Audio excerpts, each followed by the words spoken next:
여러분 안녕하십니까? 정관용입니다. 성남시의 고교생에 대한 무상교복 지원 사업 그 예산안이 시의회에서 네 번째 부결됐죠. 그러자 이재명 시장이 반대한 시의원들 명단을 SNS에 공개했습니다. 이 파장이 커요.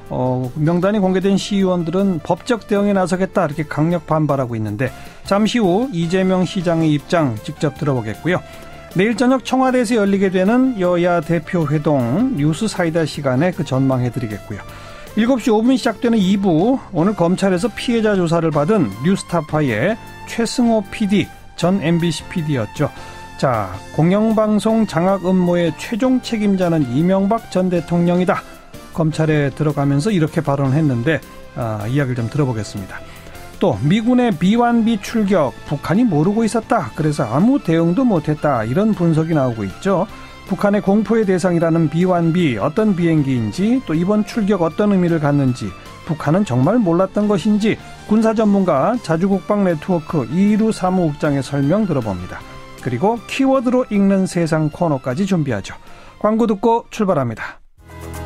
지난 23일 이재명 성남시장은 무상교복 지원 사업에 반대한 것으로 추정되는 시의원들의 명단을 SNS에 공개했습니다. 성남시의 이 고교 무상교복 예산안 이게 네 번째 시의회에서 부결되면서 공인의 공적 활동은 공개되고 그에 대한 책임도 져야 한다. 그러면서 자유한국당, 바른정당 소속 시의원들 이름을 공개한 건데 파장이 일파만파입니다. 자, 이재명 성남시장을 연결해 봅니다. 안녕하세요. 네, 반갑습니다. 이재명입니다. 먼저 고교 무상교복 이게 사업이 어떤 사업입니까? 고등학교 입학생들에게 약 30만 원 정도 해당되는 교복 구입비를 지원해 주자 뭐 그런 거였습니다. 네, 그러면 얼마쯤 들죠, 돈이? 뭐 한 30억 정도 되죠. 성남시 예산이 1조 6천억인데 극히 일부 예상됩니다. 중학교는 지금 무상교복을 하고 있습니까? 네. 이미 중학생들은 하고 있고요. 전원. 고등학생들도 예를 들면 기초생활수급자들은 이미 하고 있습니다. 기초생활수급자만 하고 있는데 네, 전원에게는 이제 전원에게로 하자 이거죠. 이게 이제 새누리당이 아니라 이제 요새 자유한국당, 바른당 시의원들의 반대로 좌초된 겁니다. 근데 이게 벌써 시의회에서 네 번째 부결이라면서요? 네, 이게 뭐 성남시에서는 이게 뭐 자주 있는 일이고요. 이전에도 이제 당시 새누리당 시의원들이 계속 예를 들면 교육 지원 사업, 뭐 기업 유치 뭐 이런 것들도 계속 반대하다가 결국은 이제 저희가 계속 시민들하고 힘을 합쳐서 계속 추진하고 결국은 여론의 이제 압력 때문에 마지막에 한 4-5번째 통과되고 이런 게 다반사였습니다, 성남시. 뭐 그래도 어쨌든 이걸 부결시키면서 반대한 분들의 이유가 있을 거 아니에요? 어떤 이유입니까? 나름 뭐 예산 부족이다, 뭐 다른 거 해야 된다, 뭐 이런 얘기들이 있는데 뭐 저희하고는 이제 의견이 좀 다른 것이고요. 아니 아마 이런 때마다 부결할 때마다 이유들이 조금씩 바뀌어서 저희는 뭐 타당성이 없는 이유라고 생각하죠. 네, 기초생활수급자 같이 가난한 학생들한테 교복 주는 건 좋은데 부잣집 자식까지 교복을 공짜로 줘야 되느냐 이런 논리 어떻게 생각하세요? 그 부자가 몇 명이나 되겠습니까? 그리고 이제 부자들 그야말로 지원을 안 받아도 되는 부자들을 골라내려면 골라내는 비용이 더 들어요. 예를 들면 100명을 골라내 본들 한 명의 인건비 받게 안 됩니다. 1년 내내 심사하고 있어야 되잖아요. 그리고 또 한 가지는 부자들은 이미 부자라서 세금을 더 많이 냈는데 복지 혜택을 받을 때도 또 차별해야 된다고 하는 법은 없는 거죠. 예를 들면 선별적으로 해야 될 게 있고 이 교복 정도는 뭐 액수도 많지 않고 하니까 굳이 뭐 잘 사냐 못 사냐 골라내 가지고 하는 것이 부작용이 크니까 전원한테 하는 게 맞죠. 그래서 수업료 면제나 이런 것도 지금 해주고 있는데 가난한 사람만 해주고 부자는 안 해주고 그러지 않잖아요. 정부 정책도 그런 게 많습니다. 결국 선별복지냐 보편복지냐의 철학의 차이로부터 나오는 그런 차이는 분명히 있는 거네요. 뭐 그런 측면이 있긴 한데요. 제가 보기엔 발목 잡기 측면이 좀 더 많다고 생각됩니다. 자, 그리고 반대한 의원이 총 몇 명이죠? 저희는 지금 그러니까 본회의에서 부결했는데 그때는 누가 부결 반대했는지 모르죠. 다만 이게 상임위원회에서 일단 가부 동수로 통과가 됐는데 예결위에서 5명이 반대해서 일단 삭감안이 본회의에 갔기 때문에 예. 저희는 이제 공개되어 있는 예결위 상임위에서 반대한 사람들을 알려준 것이죠. 예. 상임위하고 예결위에서 명확하게 반대 의사를 표결에 참여한 사람들을 저희가 한 번 더 알려준 거예요. 그리고 아하. 상임위하고 예결위는 생중계했어요. 시민들에게. 예. 이미 다 공개되어 있고 회의록도 있고 생중계된 건데 제가 한 번 더 얘기한 거죠. 그 상임위와 예결위에서의 투표는 공개 투표입니까? 물론이죠. 아. 네, 거수 투표했어요. 거수 투표에서 반대에 손든 의원들 8명의 명단을 공개했다. 그렇습니다. 그 당연히 공인들이 공적으로 한 것이고. 그리고 이미 생중계돼서 반대에 손든 것들이 TV 화면에 나왔기 때문에 새삼스러운 게 아니다. 그럼요. 이 새로 공개한 게 아니고 예. 공개되어 있는데 예. 제가 한 번 더 알려줬다고 이제 화를 내고 있는 거죠. 예. 저는 화를 내는 이유를 잘 모르겠어요. 그게 진짜 이유 아니겠어요? 그런데 바른정당 소속의 이기인 의원이 네. 본회의 무기명 투표에서 자기는 기권표를 던졌다. 네. 상임위 예결위에서 낸 의견을 토대로 추정해서 본회의 비밀투표에서 반대한 의원으로 지목했다. 이렇게 주장하는데 그거 어떻게 생각하세요? 사실 말이 안 되는 변명이죠. 본회의에서 뭐 찬성 반대인지 우리가 알 길이 없고 예. 본인이 뭐 기권했는지 우리가 알 수가 없지 않습니까? 예. 명확한 건 이기인 의원이 예결위에서도 반대했고 상임위에서도 반대했어요. 예. 공개적으로. 예. 해놓고는 뭐 자기는 마음속으로 뭐 어떻게 생각하는지 모르겠지만 예. 제가 본회의에서 어떻게 했다 얘기한 게 아니에요. 아. 상임위에서 반대했다. 그래서 제가 명단을 상임위 예결위 명단을 공개했죠. 그러니까 시장님의 주장은 만약 이기인 의원의 주장대로 본회의에서 기권표를 던졌더라도 그거는 관계없다. 그건 제가 알 수 없는 일이고. 그러니까 상임위와 예결위에서 공개적으로 반대한 그것만 공개한 거다. 이 사람이 만약에 찬성했으면요 통과됐습니다. 예. 한 명이라도 찬성했으면. 예. 자기가 반대해서 상임위에서 삭감해놓고 예. 본회의에서 그거를 되살리는 안들에 대해서 어떻게 표현하는지 우리는 알 수가 없으니 예. 우리가 무슨 공인의 마음속까지 뒤져볼 의무는 없지 않습니까? 알겠습니다. 네. 법적 대응을 하겠다고 그러는데 법적으로 문제 없습니까? 법적으로 뭔 책임을 있겠는지 이해가 안 돼요. 이미 공개된 상임위 예결위 것만 재차 확인했을 뿐이다. 그러면요. 그리고 공개가 안 된 것이다 한들 이 기밀 사항하고 알려지고 싶지 않은 사항은 다른 거거든요. 네. 기밀 사항은 알려지면 안 되는 건데 예. 공인이 공적 업무에 대해서 참반한 것이 예를 들면 무기명 비밀 투표를 했더라도 실제로 어떤 기자가 취재해서 이 사람은 찬성했다, 이 사람 반대했다 알아내면 예. 보도할 수 있는 거죠. 어허. 그 기밀 사항이 아니잖아요. 알겠습니다. 숨기고 싶은 사항일 뿐이죠. 예. 그리고 또 이런 주장도 있습니다. 반대한 의원들의 명단만 공개한 게 할 게 아니라 만약 그렇게 공개하려면 반대한 이유까지 공개를 해야 제대로 된 거 아니냐 이런 주장은요. 너무 과도한 친절을 요구하는 거죠. 자기가 해명하면 되죠. 그리고 또 하나 이해 안 되는 것이 예. 자신들이 어떤 정책에 대해서 찬성 반대한 게 뭐 그리 부끄럽습니까? 그 알려지는 게 왜 그리 화가 나죠? 화가 난다는 자체가 이해가 안 되는 거죠. 네. 당당하게 해야죠. 근데 이제 알려지고 나니까 또 이제 그 시의원들의 전화번호까지도 공개가 되고 뭐 문자 폭탄이 쏟아지고 뭐 이런다고 그러지 않습니까? 그거야 칭찬만 받고 싶은 사람들의 마음인 것이고 공인이 예를 들면 시민들의 일을 대신하면서 잘못하거나 또는 주권자의 의지에 반하는 것에 대해서 주권자로부터 비난받는 거를 두려워하거나 괴로워하면 안 되죠. 그럼 그런 짓 하지 말라는 게 바로 국민들의 알겠습니다. 원한 아닙니까? 네. 자, 요거 말고 또 하나 논란이 되는 게 이재명 시장께서 최근에 남경필 도지사가 펼치고 있는 청년연금 1억 원 정책에 대해서 사행성 포퓰리즘이다 이렇게 비판하신 바가 있어요. 이거 이유가 뭡니까? 정책이라고 하는 것은 국민들의 세금으로 하는 것이기 때문에 상당한 다수가 혜택을 봐야 되고요. 두 번째로는 지원을 한다고 하면 지원이 적절해야 됩니다.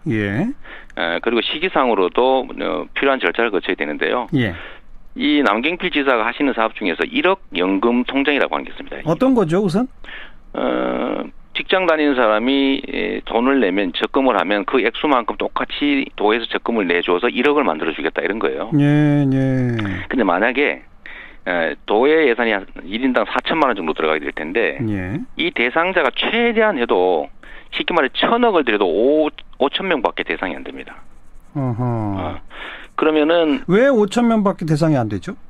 예를 들면 1인당 4천만 원을 대주는 사람이 대상자가 10,000명이면 4,000억이 되잖아요. 그렇죠. 5,000명도 아니네 보니까. 한 2,000명 이 정도 되겠죠. 네, 네. 근데 2,000명을 대상으로 하는데 경기도에 해당되는 청년은 300만 명입니다. 300만 명 중에서 1,000억을 들여서 2,000명을 지원해 준다면 또는 3,000명을 지원해 준다면 0.1%잖아요. 그럼 그러니까 이 청년연금 1억 원 정책의 예산 총액은 딱 정해져 있어요? 지금 내년에 수백억을 가지고 하겠다는 건데 이 수백억 하면 몇백 명밖에 안 됩니다. 예. 그러니까 제가 최대로 많이 쳐준 거예요. 예. 대상자가 너무 희소하고 두 번째는 1억 또는 4, 5천만 원이 너무 과대하다. 네. 세 번째로는 이런 사업은 원래 본회의에서 예산 심의하고 내년에 시행하고 그 다음에 평가하고 하는 것인데 예. 지금 급한 일도 아닌데 추경이 해가지고 11월에 집행하겠다는 거예요. 예. 그래서 이게 대상이 너무 희소하고 액수가 너무 많아서 대상자가 될지 안 될지 아무도 알 수 없는 거죠. 그래서 이게 약간 로또적 요소가 있는 겁니다. 예. 잘 되는 사람은 대박이고 예. 대부분은 떨어지고. 네. 그래서 이게 사행적인 요소가 있다. 그다음에 포퓰리즘 정책이다라고 제가 얘기한 거죠. 아니 이제 보도된 바에 의하면 그게 경기도 내에 제조업, 중소기업에 근무하는 청년 근로자가 네네. 10년 이상 매월 일정액을 납입하면 네. 도에서 동일한 금액을 지원해서 퇴직연금 포함해서 최대 1억 원 자산 형성할 수 있도록 한다 이거지 않습니까? 그렇죠. 네네. 그러면 이거는 경기도 내 제조업, 중소기업에 10년 이상 매월 적금 부은 사람은 다 대상이 돼야 되는 거 아니에요? 근데 그걸 왜 로또라고 표현하신지가 잘 이해가 안 돼요. 안 되지요. 그 사람들이 일단 18세부터 35세까지 대상자는 잠재적 대상자는 300만 명이고 예. 그중에서 회사에 다니는 사람이 몇 명인지 모르겠지만 예. 왜 그 사람으로 제한하는지도 명확하지 않고 왜냐하면 150만 원이든 139만 원이든 뭐 200만 원이든 그 차별을 받아야 될 합리적 근거는 없는 거죠. 예. 그다음에 회사에 다니는 그 해당자조차도 사실 숫자가 엄청나게 많을 거예요. 예. 근데 그중에서 예를 들면 몇백 명 예를 들면 2, 3천 명을 골라서 3, 4천만 원씩 지원을 해준다. 예. 대상자가 될 가능성이 매우 희박하죠. 그래서 매우 사행성이 있고 예. 포퓰리즘적이다 그 얘기였습니다. 이 청년 1억 연금 정책 말고 경기도가 하는 청년 통장 사업이라고 또 있습니까?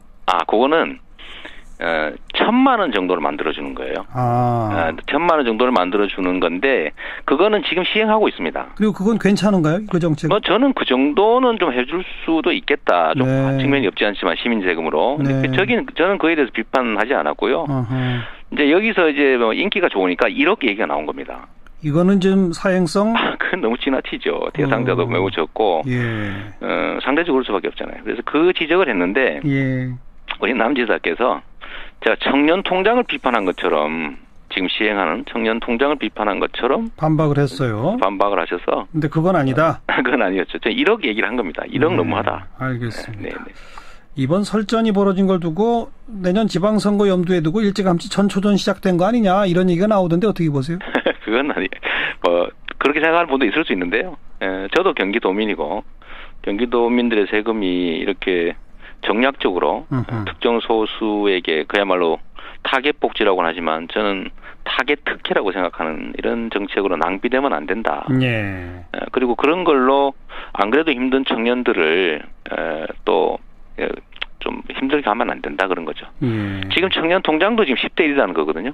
1,000만 원 지원하는 것도. 알겠습니다. 1억 지원하면 어떻게 되겠어요? 네. 떨어지는 사람이 훨씬 몇십 배 많아지겠죠. 알겠습니다. 네네. 오늘 모신 김에 정치쟁점 가운데 하나만 그 정진석 자유한국당 의원이 고 노무현 전 대통령 부부싸움 끝에 부인이 가출하고 스스로 이런 발언 이거에 대해서 이 시장께서 SNS에 관련 기사도 링크하고 하셨는데 어떻게 보세요?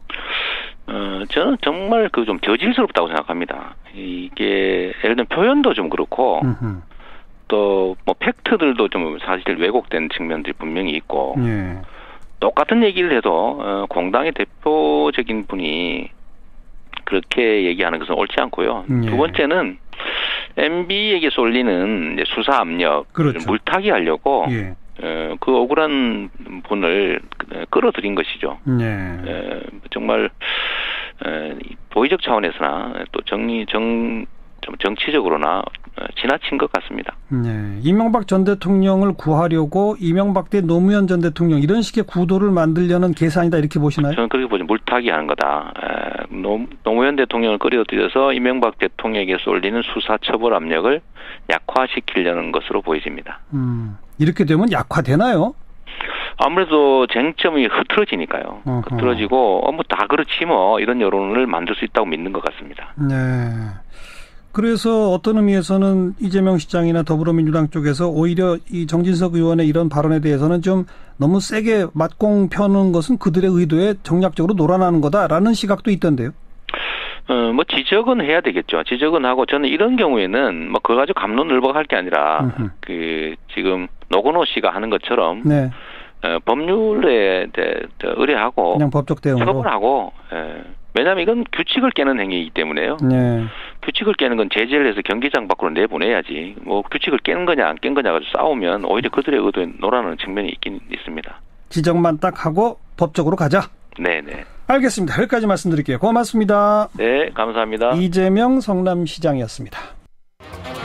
네, 윤태곤 실장의 휴가로 오늘 프레시안 곽재훈 기자가 대신합니다. 곽재훈 기자 어서 오세요. 네, 안녕하십니까. 내일 청와대에서 문재인 대통령 그리고 여야 정당 대표 회동 확정됐죠? 네, 전병헌 청와대 정무수석이 오늘 오후 브리핑에서 이 민주당과 국민의당 그리고 바른정당, 정의당 이 4개 정당을 대상으로 여야 지도부 청와대 초청 대화를 당대표 회동으로 추진하기로 했다면서 당대표들 일정을 고려해 27일 오후 7시 만찬으로 진행할 것이라고 밝혔습니다. 당대표만 원내대표는 아니고? 네, 그렇습니다. 근데 통상 이런 경우 오찬 하지 않나요? 방송 보도나 이런 걸 감안해서? 네, 그 전병헌 수석이 당대표 일정을 고려해서 이렇게 설명을 했는데요. 뭐 사실 국민의당 안철수 대표 때문이라고 합니다. 안 대표가 원래 오늘부터 내일까지 1박 2일로 부산, 울산, 경남 지역 방문 일정이 잡혀 있었거든요. 그래서 올라오면 저녁이 된다? 네. 네. 홍준표 대표는 결국 불참이죠? 네, 홍준표 자유한국당 대표는 불참 의사를 유지했습니다. 홍 대표는 아침에 기자들과 만나서 과거 정권에서는 야당이 영수회담을 요구했는데 이 정부 들어와서는 왜 여야를 전부 불러서 행사를 하겠다는 거냐, 10명 불러놓고 사당장 사열하겠다는 거냐 이렇게 얘기하면서 네. 국민에게 보여주기식 정치 쇼하겠다는 것밖에 안 된다 이렇게 거부 의사를 밝혔습니다. 청와대 전병헌 수석은 홍 대표의 참석을 다시 한번 촉구한다 회견 때 이렇게 밝히기도 했습니다. 홍준표 대표는 결국 문재인 대통령하고 1대1로 마주 앉는 형식이 아니면 안 한다 이거죠? 네, 그렇습니다. 예. 근데 지금 안보 상황이 상당히 엄중한데요. 어떨까요? 그러니까 홍 대표도 뭐 북핵 문제가 엄중한 상황에서 정반대의 안보관을 갖고 있는데 저쪽은 대화론자고 우리는 강경론자고 도대체 이야기의 접점이 있느냐. 그러니까 말하자면 뭐 만나봐야 뭐 특별히 뭐 나올 게 있겠느냐 이런 취지로 뭐 안보 상황이 급하다 이제 이런 비판에 대해서 나름대로 반론을 펴긴 폈는데요. 네. 근데 또 한편으로는 대화하려면 이제 문 대통령과 홍 대표 둘이서 1대1로 1시간 반, 2시간 동안 전체 현안을 두고 이야기할 수 있어야 한다. 단둘이 만나면 문제는 달라진다. 또 1대1 회동은 하자는 거거든요. 네. 안보 관련 인식이 달라도 말이죠. 그러니까 그 부분 사실 약간 앞뒤가 안 맞긴 안 맞습니다. 네. 안철수 대표는 안보 문제 위주의 회담이 돼야 한다. 이렇게 조건을 제시했다고요? 네. 그래서 청와대에서 뭐 이런 요구도 받아줬습니다. 전병헌 수석은 엄중한 안보 상황에 대한 초당적 대처 등 안보 의제 중심으로 논의하기로 했다. 이렇게 내일 회동 의제를 밝혔습니다. 그럼 어떤 얘기들이 오갈까요?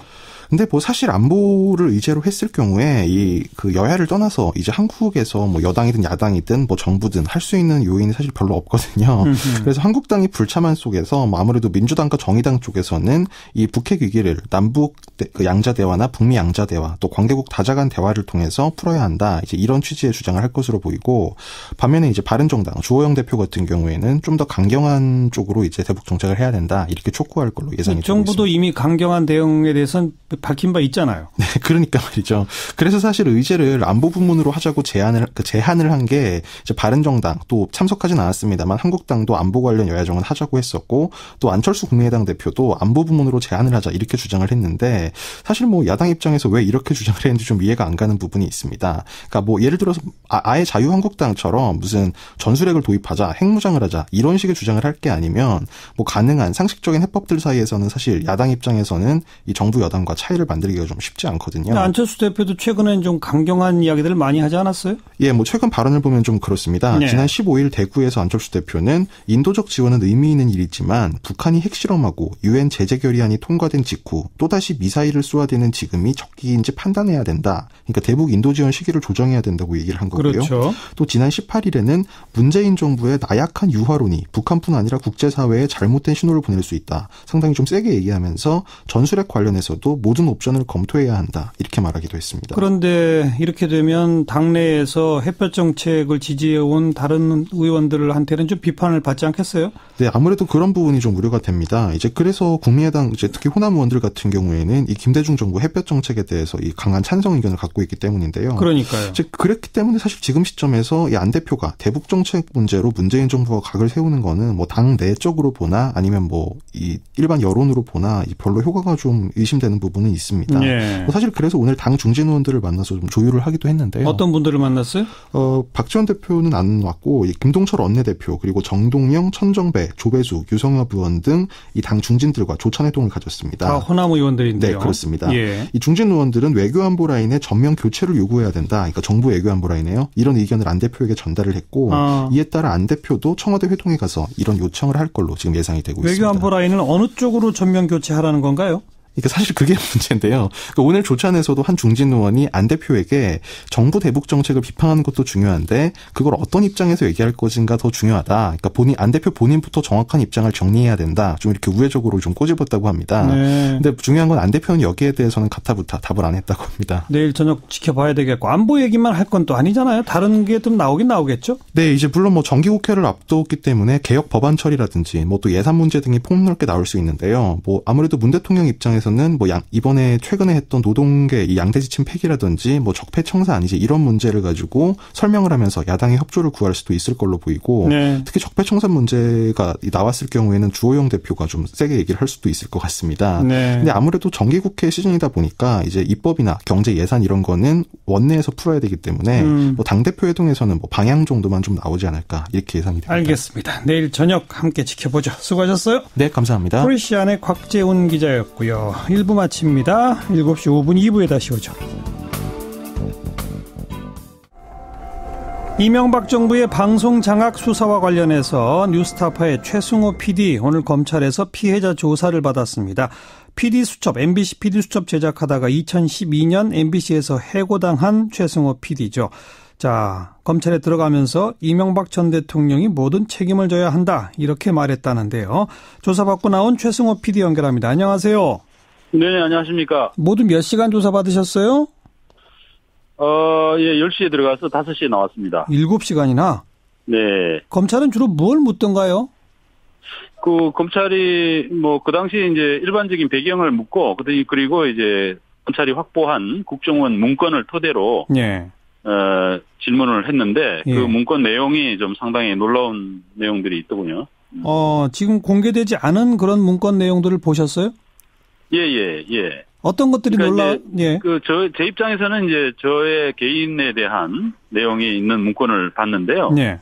제가 이제 2011년 3월 달에 이제 PD수첩에서 쫓겨났거든요. 예. 예. 그 당시에 이제 PD수첩 제작진 한꺼번에 6명을 갈아치우면서 저도 같이 쫓아냈는데. 예. 그 전에, 그 일이 일어나기 전에, 국정원에서 PD수첩에서 최승호 PD를 전출해야 된다. 라는, 전출 조치를 해야 된다라는 내용이 있는 문건을 제가 봤습니다. 네.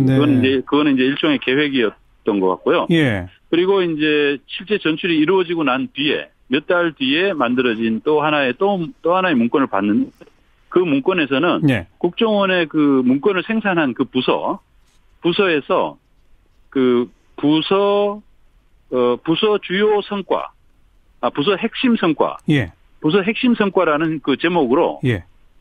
최승호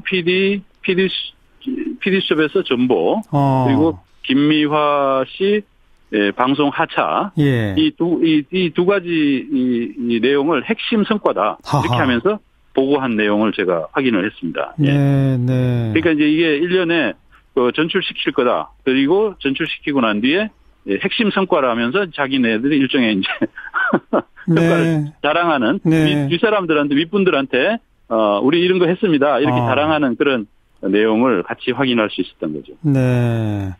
그래서 그런 문건은 이제 처음 보신 거잖아요. 처음 봤습니다. 예. 그 보고 느낌이 어떠셨어요, 그래?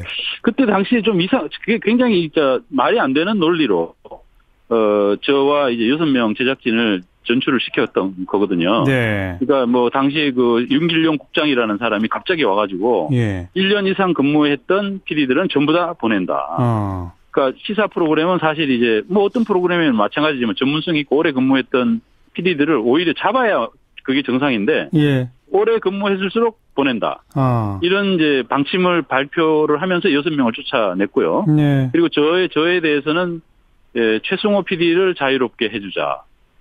최승호 PD가 얼마나 힘들겠느냐. 매번 프로그램 할 때마다 힘들고 그런 얘기를 하면서 저를 이제 쫓아보냈었습니다. 네. 제가 생각해 보니까 이런 국정원이 이런 계획을 잡고 있었다면 아마 글쎄요 이런 계속 이제 국정원이 앞으로도 계속 힘들게 할 거니까 아예 너무 힘들게 하지 말고 그냥 이렇게 우리가 보내주자 뭐 이런 뜻이었는지 예. 모르겠습니다. 하여튼 그때 당시에는 이해가 가는 그 멘트였는데 네. 그리고 이해가 안 가는 이유로서 했는데 그 배경에 국정원이라는 큰 권력이 도사리고 있었다라는 그런 걸 확인한 것 같습니다. 그럼 국정원의 그런 이 전출시켜야 한다라고 하는 계획이 실행되는 과정에 대해서는 어떻게 짐작하세요? 국정원이 이런 보고서를 만들고 청와대까지 보고를 했고 뭐 그런 건 지금 확인이 됩니다만은 그 다음에는 예, 아마 뭐 이 내용을 뭐 여러 가지 경로를 통해서 네. MBC 경영진 그 당시에 이제 사장이 김재철 씨였으니까요. 네. 이 MBC 경영진을 통해서 관철을 시켰겠죠. 예. 예. 그렇게 할 때 아마 그래서 또 다른 여러 가지 제가 볼 때는 또 다른 여러 가지 많은 문서들이 있으리라고 봅니다. 지금 이제 제가 이제 조사받으면서 보니까 전출에 대한 부분은 있는데 네. 그리고 이제 한 해 뒤에 제가 이제 MBC에서 말도 안 되는 이유로 해고가 됐거든요. 그때 해고 사유는 뭐였죠? 해고 사유가 뭐 그냥 직장 질서 문란인데 예. 그 파업에 참여했다는 거예요. 네. 근데 파업은 사실 뭐 우리가 이제 1,700명이 했던 파업인데 예. 제가 이제 거기 참여했다고 해서 저만 해고한다는 게 말이 안 되지 않습니까? 예. 근데 이제 그런 이유를 대면서 억지로 저를 해고를 했고 나중에 그 해고했던 당사자인 백종문 본부장이 그 당시 최승호와 박성대 기자는 증거도 없었는데 증거 없었지만 우리가 해고를 했다. 이렇게 이게 밝힌 녹취록이 있어요. 네네. 네. 증거 없이 해고를 했다고 이제 자백을 한 셈인데. 예. 네, 틀림없이 저는 이제 배경에 어떤 국정원의 압력, 청와대 압력 이런 것들이 있었으리라고 봅니다. 그런데 예. 문건은 지금 확인된 게 없거든요. 예. 제 생각에는 이 문건이 국정원에서 보낸 게 국정원에서 모든 문건을 아주 열심히 지금 과거 자료들을 조사해서 다 보낸 게 아니고 예.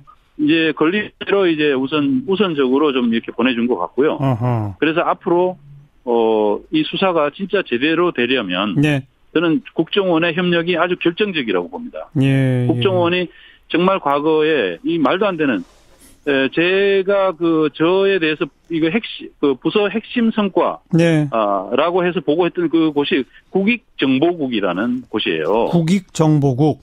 네, 국익에 대한 정보를 모으는 그런 국이겠죠. 이름에 따르면. 예, 그 예. 국익정보국이 이런 일을 하고 있었던 거죠. 예. 이런 일을 하고 있었는데 그러면 이 과거를 국정원도 스스로 완전히 청산해야 될 거 아니겠습니까? 네, 그렇죠. 네, 그러려면 과거에 자기네들이 했던 일을 정말 명명백백하게 국민 앞에서 고백하고 맞습니다. 모든 예. 자료를 검찰에 넘겨야 될 거라고 생각합니다. 최승호 PD를 PD 수첩에서 나가게 한 게 우리나라 국익에 엄청난 도움이 되나 보죠?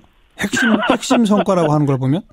네, 대통령의 개인적인 사익을 사실 사익이라는 것도 국민을 해롭게 하는 이익인데 네. 그걸 국익이라고 아마 판단을 했던 것 같습니다. 오늘 검찰에 들어가시면서 기자들을 만나서 최종 책임은 이명박 전 대통령에게 있다 이렇게 말씀하셨죠? 네네. 그 이유는요? 이 모든 계획의 최종적인 결재자는 이명박 전 대통령일 수밖에 없습니다. 예. 왜 그렇게 어떻게 생각하십니까? 감히 국정원이 예. 자기네 마음대로 이 한 방송사 하나를 갖다가 완전히 그냥 사실은 민영화 시켜버리겠다는 최종적인 목표를 갖고 덤벼들었던 거거든요. 네네. 예. 근데 이런 것들을 어떻게 국정원이 자기 마음대로 할 수 있겠습니까? 이것은 대통령이 당연히 제가를 하는 사안이고, 제가 오늘 그 문서 중에서 보니까 VIP 보고라는 내용이 나오는 문서도 제가 봤습니다. 네. 자, 앞으로 이 일에 어떻게 대응하실 건가요? 뭐 여러분들이 지금 이명박 전 대통령은 직접 고소하기도 하고 하던데 최승호 PD는 그럴 계획이 있으신가요? 일단 아직은 지금 조사가 충분히 진행되지 않은 상황이기 때문에 우선은 이제 국정원에 압력을 뭐 주든 뭘 하든 호소를 하든 해서 국정원이 많은 자료를 내놓고 이 조사가 충실하게 진행되도록 해야 될 겁니다. 그러고 난 뒤에 저희들이 이제 우리 언론인들이 다 모여서 한꺼번에 한꺼번에 고소를 당연히 해야겠죠. 당연히 해야죠. 제1과제는 국정원에 있는 모든 자료들을 우선 만천하에 공개하는 것이다. 이거로군요. 그렇습니다. 수고하셨습니다. 오랫동안 조사 받으시느라고 고맙습니다. 감사합니다. 최승호 PD 목소리 함께 들었습니다. 지난 주말 미국의 초음속 전략 폭격기 B-1B 2대가 사상 최초로 NLL을 넘어서 원산 인근에 이 공격을 비행하고 돌아왔죠. 자, 북한은 이거 선제 공격으로 간주하겠다. 같은 상황 또 발생하면 요격하겠다. 이렇게 했는데요. 그런데 과연 이번에 북한이 제대로 이걸 알고 있었는지, 또 나중에 또 이런 일이 있을 때 정말 요격할 수 있는 건지 궁금증이 많습니다. 군사 전문가 자주국방네트워크 이루 사무국장을 연결합니다. 안녕하세요. 네, 안녕하십니까? 먼저 B-1B 랜서, 죽음의 백조라고 불리운다는데 어떤 무기입니까? 네, 미 공군이 보유하고 있는 3대 전략 폭격기 중에 한 가지인데요. 한 가지 특이한 점은 세 가지 폭격기 중에 유일하게 초음속 성능을 낼 수 있고, 세 가지 폭격기 중에 유일하게 핵무기를 탑재하지 않는다는 겁니다.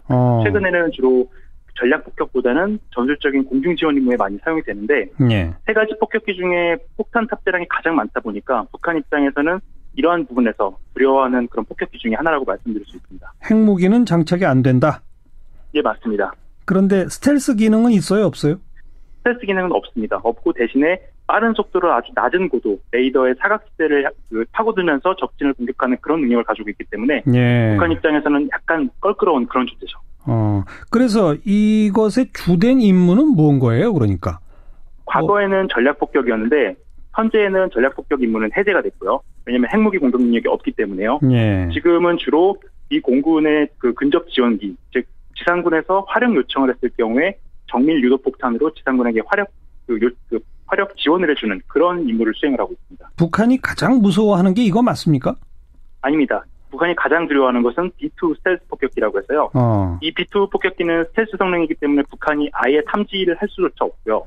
그리고 이 폭격기에는 김정은이 가장 두려워하는 무기인 핵무기, 그리고 핵무기를 사용하지 않더라도 김정은의 지하 벙커를 강화 콘크리트 60m까지 뚫고 들어갈 수 있는 초대형 벙커버스터를 2발이나 탑재하기 때문에 김정은 입장에서는 야간에 갑자기 숨어 들어와서 자신의 머리 위를 때릴 수 있는 그런 유일한 전력으로서 B-2를 가장 무서워하고 있습니다. B-2가 제일 무섭고 B-1B도 무섭긴 무섭고.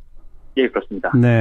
이번에 이 B-1B 2대가 그렇게 그 원산 인근까지 갔다 온 거를 북한은 알았을까요? 몰랐을까요?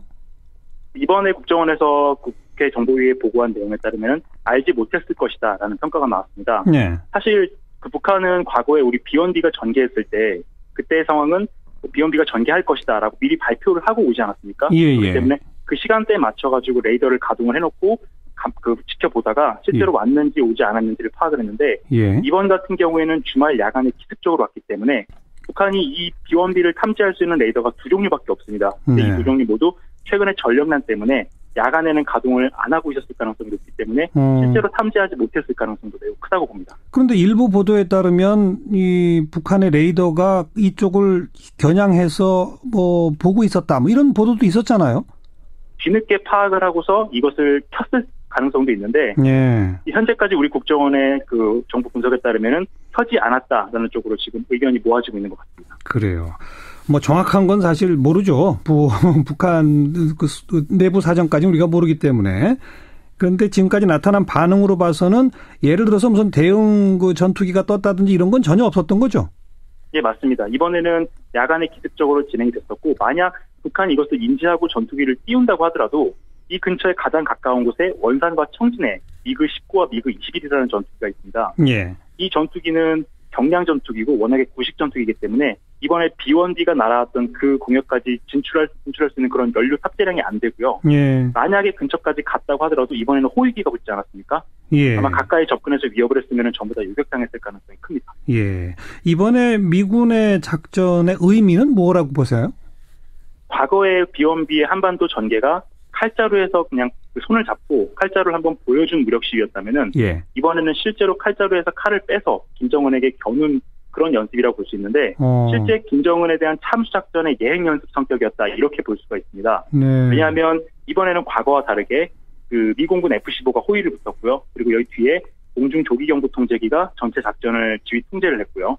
그리고 여기에 공중급유기, 수송기, 헬기 이런 지원 전력들이 다 같이 왔는데 네. 헬기와 수송기에는 아마 특수부대 병력이 탑승하고 있을 겁니다. 항공기가 격추당했을 경우에 조종사를 구출해오고 B1B가 김정은에 대한 참수작전을 실시를 했다면 이게 죽었는지 죽지 않았는지 표적 확인을 해야 되지 않겠습니까? 네. 그 확인을 하는 특수부대가 또 따로 있습니다. 그 인원들을 탑승시켰을 수송기를 또 함께 왔기 때문에 이번에는 그 실제로 우리가 참수작전을 들어갔을 때 북한군의 대응 능력이 어느 정도 됐는지 그것을 한번 슬쩍 써보는 그런 예행 연습 성격으로 이번 무력 시위가 이루어졌다고 볼 수 있습니다. 네, 우리 정부하고는 사전 상의가 있었는지 없었는지 뭐 통보가 언제 됐는지 지금 또 그것도 설왕설래인데 이루 국장은 어떻게 보십니까?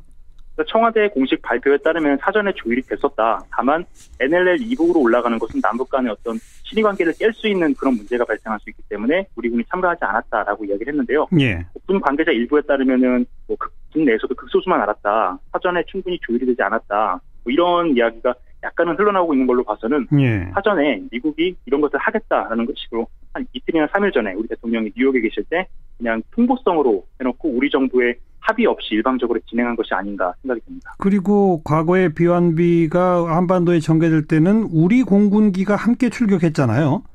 네. 이번에는 그렇지 않고 전부 미군 단독이었었죠. 네. 그래서 지금 이러한 논란이 점점 커지는 것 같은데요. 과거에 B1B가 왔을 때는 우리 정부에 미리 통보를 하고 연합작전 훈련 일정을 조율을 하고 경상남도 일대 상공에서 우리 전투기들과 합류를 해서 같이 훈련하는 그런 성격으로 진행이 됐는데 예. 이번에는 우리 군 없이 미군 단독으로 이번 작전, 위험한 작전을 했기 때문에 일각에서는 이것이 한국 정부를 배제하고 유사시 미국이 직접 단독으로 북한에 대한 선제 공격에 나설 수 있다. 이런 우려를 좀 더 키우고 있는 그런 상황입니다. 그러니까 트럼프 대통령은 그것까지를 포함해서 김정은에 대한 무력 과시를 한 거다. 이런 말씀이군요. 예, 맞습니다. 예.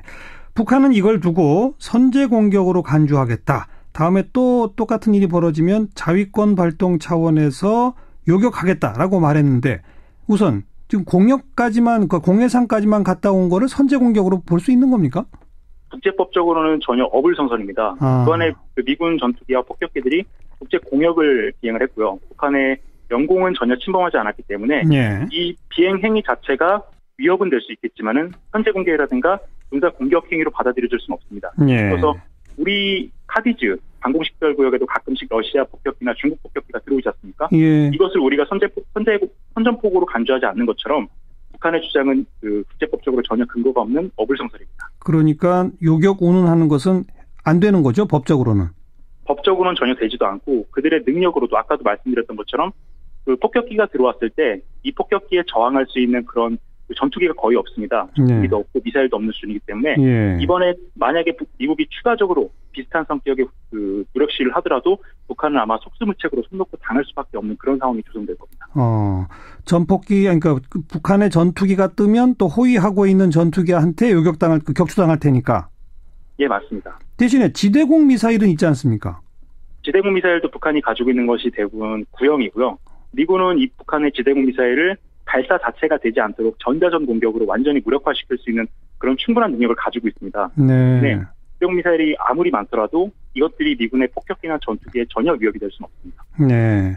그러니까 이 공역상까지 원산 인근으로 이렇게 압력을 넣으면서 협박하듯이 가는 거는 요격 불가능하다 이런 말씀이신 거죠? 예, 맞습니다. 만약에 정말 공격을 하러 북한 영공으로까지 들어가면 그때는 요격할 수 있습니까?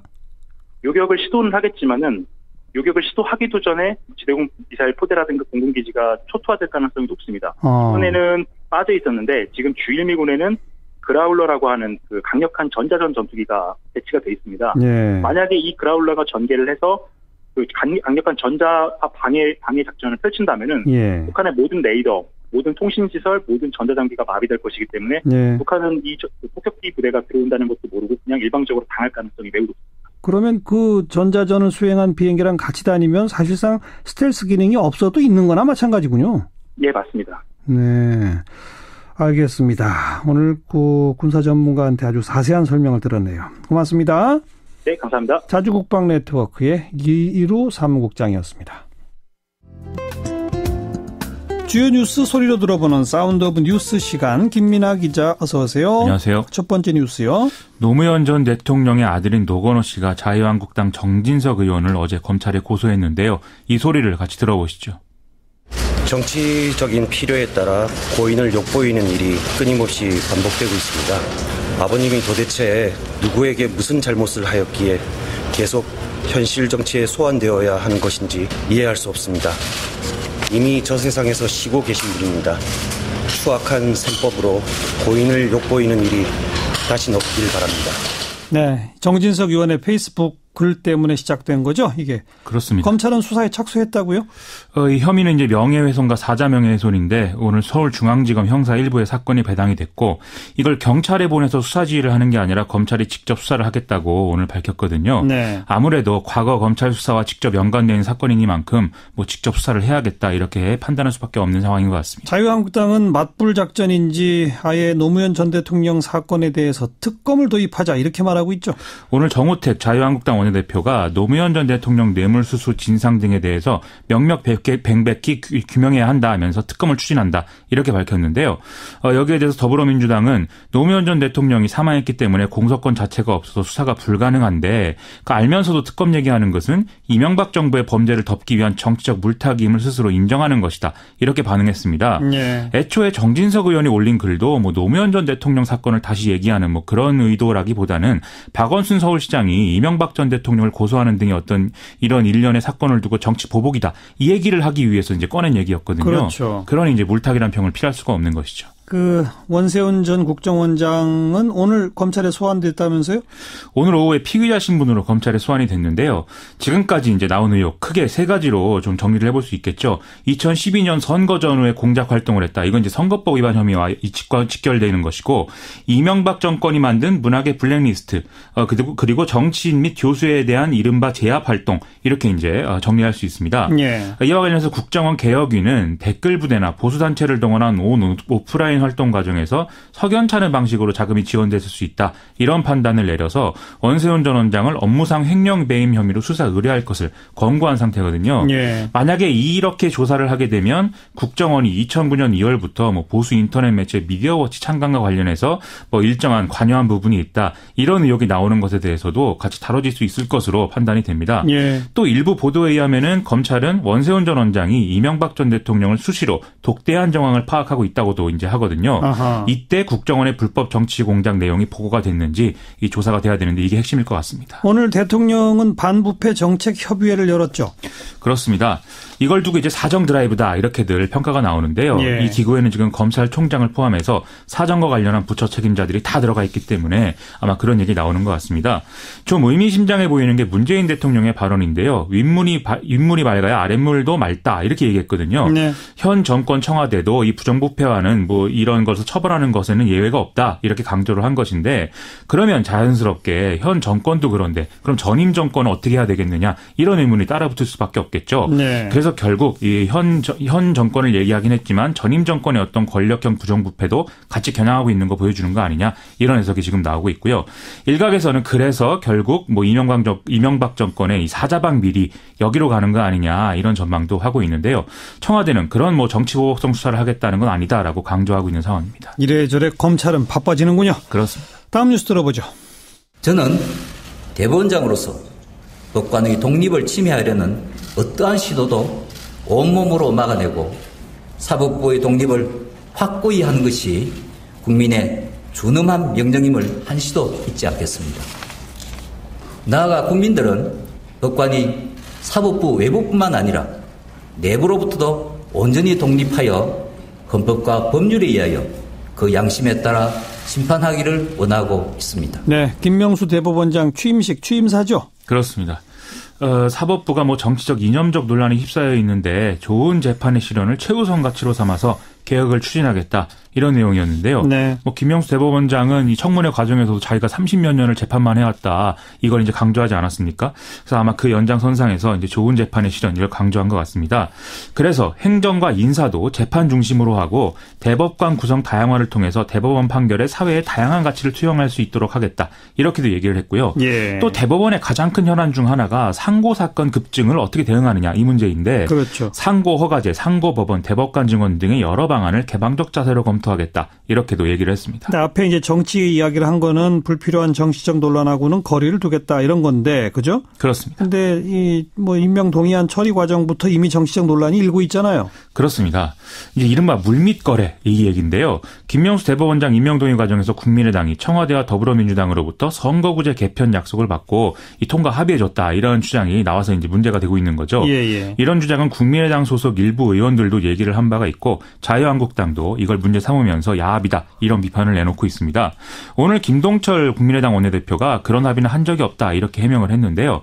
그런데 이제 대선 기간 동안에 쌍방의 고소 취하 이게 이제 김명수 대법원장 임명 동의안 전후로 이루어졌다 이런 얘기도 있고 또 국민의당 역시 선거구제 개편을 뭐 하고 싶은 마음이 없는 게 아니기 때문에 이와 관련한 논란은 계속 이어질 것 같습니다. 네. 문제는 이런 상황이 김명수 대법원장의 직무 수행에는 별로 도움이 안 될 수 있다라는 것이죠. 그러니까 사법개혁을 쭉 추진해 가야 하는데 번번이 정치권 논란 때문에 발목 잡힐 수도 있다 이런 거죠. 그러니까. 그렇습니다. 오늘 김명수 대법원장 발언 중에 지금 들으셨다시피 법관이 사법부 외부뿐만 아니라 내부로부터도 온전히 독립하기를 국민이 바라고 있다. 이런 내용이 있거든요. 네. 이거는 이제 과거에 정치적으로 편향됐다라는 평가를 받았던 양승태 전 대법원장 그리고 최근에 불거진 이른바 사법부 블랙리스트 이런 문제를 의식한 발언이다. 이런 해석이 안 나올 수가 없는 상황입니다. 또 대법관 현안 중에 이른바 인사적체 문제 이게 또 있는데 이것도 이제 보통 일이 아니어서 이것과 관련해서는 뭐 이런저런 뒷말이 나올 수밖에 없고 김명수 대법원장 인준 과정에서도 자유한국당이 이것 때문에 혼란이 일어날 수 있다라면서 굉장히 반대를 한 것도 아니겠습니까? 예. 또 이 법관 인사라는 것은 각급 법원의 위상 그리고 재판의 신뢰성 이런 거하고 직결될 수밖에 없기 때문에 또 법원 구조의 전체 설계까지 논란이 연계될 수가 있어서 더 복잡해질 수 있습니다. 거기다가 앞서 말씀드린 상고 사건 급증 등을 이유로 해서 대법관 증언이 추진될 경우에 대법관 구성 다양화에 엮여서 이 사람에 대한 논란으로 번질 수밖에 없어서 정치권이 또 여러 가지 얘기를 할 수밖에 없다는 거죠. 상고법원 이거는 양승태 대법원장 시절 추진했다가 안 된 거잖아요. 그렇습니다. 예. 이게 이제 국민적 합의가 뒷받침돼야 되는데 그렇지 않았기 때문에 정치권이 이제 안 움직였던 것이죠. 예. 대법관 수나 뭐 자격, 대법원의 권한 이런 건 다 법원 조직법에 규정돼 있기 때문에 국회의 개입이 필연적입니다. 그렇죠. 또 대법관 증언의 경우는 지금 국회 개헌특위가 사법법 개혁의 하나로 검토 중인 사안이기 때문에 만약에 이 얘기가 개헌 얘기까지 같이 엮이게 되면 실현 가능성은 더 낮아지는 거죠. 네. 결국 대법원이 허가를 해줘야 상고를 할 수 있게 해주는 상고 허가제 이게 도입 가능성이 제일 높다 이렇게들 얘기를 하지만 이게 가능하려고 하면 그러면 1, 2심의 어떤 신뢰가 제고가 돼야 이 상고 허가제가 또 말이 될 수 있는 거 아니겠습니까? 그리고 국민의 3심을 받을 권리를 박탈한다 이런 뭐 위헌 논란도 있을 수 있죠. 바로 그렇습니다. 예. 그렇기 때문에 현 정권이 사법개혁을 좀 강하게 추진하고 싶다라고 하면 국회의 동의라는 것은 필수적인 것이고 그럼 역설적으로 좀 사법부 독립을 더 철저히 지켜줘야 이 사법개혁이 될 것이다. 이런 얘기 안 나올 수 없는 것 같습니다. 네, 다음 뉴스요. 술 먹고 장난하다 그렇게 된 거다라고 말씀하시다가 나중에는 또 자살한 거다 이렇게 말씀하셔서 언제 그랬죠? 뭐를 말씀하시는 아니 자살한다고 언제 제가 얘기를 그 다음 인터뷰에서 그렇게 말씀하셨던데요. 어떤 방송입니까? 그건 제가 전에 듣기로는 영화에 그렇게 나옵니다.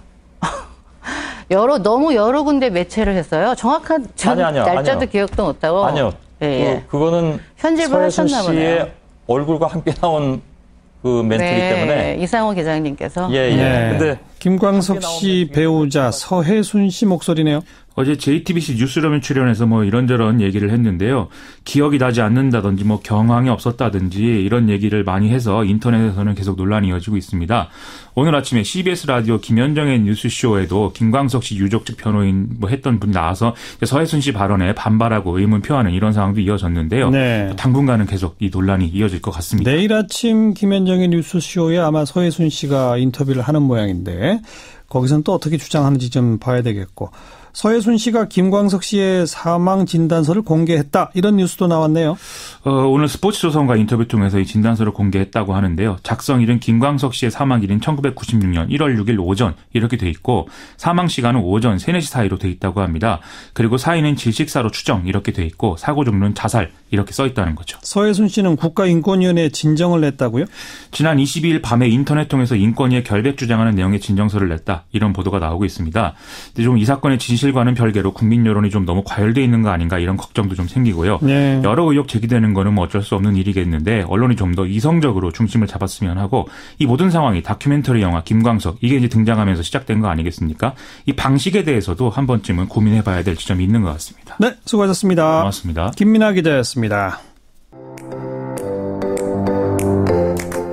오늘의 댓글입니다. 일부에서는 무상교복 지원 사업에 반대한 시의원 명단을 공개했죠. 이재명 성남시장 만나봤는데요. 조경훈 9629님 외 많은 분들, 명단 공개된 의원들 당당하다면 왜 화를 냅니까? 뭔가 당당치 못하니까 명단 공개에 격분하는 거 아닙니까? 양경일님은 이재명 시장님 화이팅 하세요. 청소년 배당도 꼭 추진됐으면 합니다. 이렇게 지지하시는 분들이 있는가 하면 2809님의 여러분들은 이재명 시장님이 하시면 로맨스고 남이 하면 불륜입니까? 출연하셨던 방송 이름처럼 동상이몽 그 자체네요. 하시면서 남경필 도지사의 청년 복지 정책도 존중해달라 이런 의견 보내주신 분들도 있었습니다. 2부에서는 MB 국정원의 방송 장악 피해자로 검찰 조사를 받고 나왔죠. 최승호 PD 연결했는데요. 5165님 외 많은 분들이 국정원은 개혁이 아닌 청산이 답인 것 같습니다. 제발 나라다운 나라에서 살고 싶습니다. 하시면서 응원의 문자 보내주셨습니다. 여기까지 오늘의 댓글이었습니다. 네, 키워드를 하나 골라서 우리 사회 들여다보는 키워드로 읽는 세상입니다. 시사인의 편집기획팀장이죠. 고재열 기자 어서 오세요. 네, 안녕하십니까. 오늘 키워드는요? 검은 시간, 블랙타임으로 잡아봤습니다. 이런 말이 있나요? 제가 만들어본 용어인데요. 아, 직접 만드셨어요? 예, 이 블랙리스트가 보낸 암울한 시간을 지칭하는 단어가 필요할 것 같아서요. 네. 그래서 블랙타임으로 하면 어떨까 싶어서요. 블랙아웃이라는 말이 있긴 한데 이건 뭐 정전이나 과음으로 인한 기억상실, 언론 통제 이런 걸 일컫는 말인데 예. 이 블랙리스트가 보냈던 그런 우울한 시간에 대해서는 따로 하는 표현이 있을 것 같은데 최근에 이런 블랙리스트에 올랐다가 자살까지 생각했었다는 배우 김규리 씨 얘기를 듣고 예. 조금 조명을 해봐야 될 것 같습니다. 그러네요. 그 블랙리스트에 오른 당사자들이 진짜 어떤 고통을 겪었는지 우리가 좀 제대로 알아보자, 알아야 네. 한다 이런 거죠? 그렇죠. 예. 하나하나 지금 밝혀지고 있죠? 그렇습니다. 뭐 단지 불이익을 당한 것 여기로 그치지 않고 극심한 사회적 위축을 겪었던 것 같습니다. 그러니까 나랑 친하다는 것이 알려지면 저 사람도 피해를 입지 않을까 하는 생각에 예. 어떤 사회적 관계까지도 조금 소극적으로 만들고 당시에는 이 사회참여 연예인을 우리가 소셜 테이너라고 불렀습니다. 그랬죠. 네, 소셜과 엔터테이너를 합쳐가지고 불렀는데 지금 와서 살펴보면 마치 그들이 전성기를 지난 뒤 쇠락해가는 모습처럼 연예계에서 입지를 좀 잃지 않았나. 예. 그래서 그 기간 동안 정말 꽃 피울 시기에 정말 꺾여버린 것 아닌가 하는 아쉬움이 있습니다. 블랙리스트에 올랐다. 그런 그 말은 계속 일거수일투족 행동을 감시받는 대상이 됐다. 이런 거니까 네. 그만큼 위축되는 거고. 예. 그리고 또 이 연예 활동과 별개로 이제 개인적인 의견을 밝히는 일인데 그런 일이 크게 취급을 당하면 그런 연예인은 그런 뭐 사회 참여 일을 하고 또 그런 주장을 하는 사람으로 이미지가 고착화되면 그렇죠. 그거 자체도 사실 연예 활동에는 상당히 불리합니다. 예. 예, 그런 선입견 때문에 가수 윤도현 씨 같은 경우 좀 곤란할 일을 겪기도 했었습니다. 어떤 일이었죠? 당시에 윤도현의 러브레터라는 프로그램을 진행했는데 예. 거기에 개그맨 심연섭 씨가 이제 같은 그 방송사였던 이제 개그 콘서트에서 주역이었죠. 예. 음반 소개를 해달라고 했는데 그걸 좀 거부했습니다. 그런데 윤도현 씨 같은 경우는 판단이 본인은 진지한 음악 프로그램을 하고 있는데 이 개그맨이 상업적인 캐롤송을 냈다고 이걸 소개해달라고 하는데 이거는 좀 안 되겠다 해서 거부한 것인데 네. 심연섭 씨 측은 이거는 서로 이념 성향이 달라서 그래서 안 해준 거다라고 이제 문제 제기했거든요. 그래요. 그런데 사실은 뭐 피해로 따지자면 윤도현 씨만큼 피해를 입은 사람이 없는 것 같습니다. 어떤 피해를 입었죠? 그 윤도현의 러브레터가 이제 폐지되었고 예. 그래서 이제 이런 촛불 집회나 이런 거에 참여했던 것 때문에 그리고 출연 섭외했던 광고가 그냥 취소가 되고 또 미국 공연 같은 경우는 스폰서가 갑자기 막판에 태도를 바꿔서 계약을 취소하는 일도 겪어야 했고 또 음반을 발표했을 때 방송 스케줄을 다 잡아뒀었는데 KBS 같은 경우에 이제 다 취소 통보를 해버렸고요. 예. 그리고 이제 소속사는 나중에 세무조사를 당하고 그리고 결국은 자본 잠식 상태에 빠져서 소속사가 회사를 청산하고 연예인들이 같이 조합 형태를 운영하는 방식으로 변경하는 그런 상황까지 겪었습니다. 아, 그렇군요. 근데 이런 뭐 소셜 테이너, 사회의식이 있고 진보적이다 이렇게 평가를 받으면 또 그 연예인을 찾는 시민사회단체, 노동단체 이런 데들이 많아지죠. 그렇습니다. 예. 본인들의 그 조직의 활동을 알리는데 좀 도움이 될 것 같아서 요청을 하는데 그렇게 되면 이제 해당 연예인은 점점 더 이미지가 고착화되게 됩니다. 그러네요.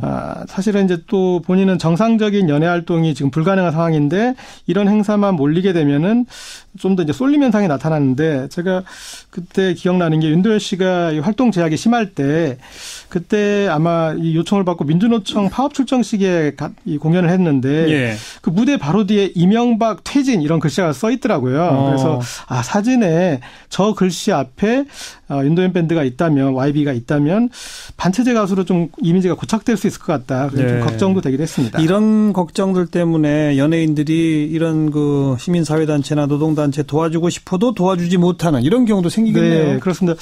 제가 기억하는 가장 인상적인 그 사례가 예. 가수 이승환 씨가 언론노조에서 해직 언론인을 위한 그 행사에서 공연을 한 적이 있습니다. 예. 그런데 본인이 도와주고는 싶은데 이게 외부에 알려졌으면 좀 안 좋게 좀 그거는 불편하다. 어허. 그래서 좀 사진을 찍지 말아달라 해가지고 현장 기자들이 전부 카메라를 내온 적이 있는데 그런 일이 있었어요? 네. 그런데 알 권리를 위해 싸우는 기자들이 알려지지 않을 권리를 위해 카메라를 내려놓는다 그런 역설이 좀 상당히 안타까웠습니다. 그러네요. 참 우울한 얘기네요. 그런 일까지 있었다니까. 네.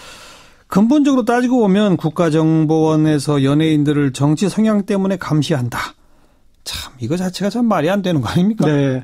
만약에 CIA가 할리우드 배우들을 이렇게 감시했다면 혹은 또 빌보드 차트를 이념 성향에 맞춰 관리했다면 아마 미국 대통령은 정권을 내놓아야 했을 뭐 그런 상황이 아닐까 싶습니다. 그런데 이명박 정부 당시에 버젓이 이런 일이 있었다? 예. 예. 그리고 이제 지금 이제 계속 밝혀지고도 있지만 김재동 씨 같은 경우에는 담당 국정원 직원이 있을 정도였습니다. 네. 정말 이거는 말이 안 되는 것 같은데요. 그 내용을 이제 어느 날 김재동 씨가 얘기해줘서 제가 가장 먼저 알았는데 그런데 이거를 저도 고발하고 싶은데 기사화할 수가 없었습니다. 왜냐하면 왜요? 이렇게 하면 김재동 씨 본인에게 이게 불리하게 작용할 수 있어서 그러니까 국정원에 찍힌 연예인이라는 것만 강조하게 되는 그런 것 같아서 좀 조심스러웠습니다. 가뜩이나 김재동 씨 여기저기서 섭외도 안 되고 그러는데 더더욱 그렇게 되지 않을까 이런 거. 그래서 결국 보도를 안 했어요? 나중에 보도를 했습니다. 그러니까 2012년 한 4월 정도에 연예인 사찰에 관한 얘기가 좀 나오더라고요. 그래서 이때는 폭로를 해도 되겠구나. 이건 좀 기폭제가 되겠다 해서 당시에 제가 스위스 출장 중이었는데 그때 그 스위스의 정말 아름다운 레만 호수 옆에 포도밭을 걸으면서 핸드폰으로 그 국정원의 김재동 씨 감시에 대한 기사를 썼는데 참 서글프더라고요. 이 아름다운 나라에서 이 슬픈 소식을 써야 된다는 그 사실이에요. 그래, 김재동 씨는 어떤 고초를 겪은 거예요?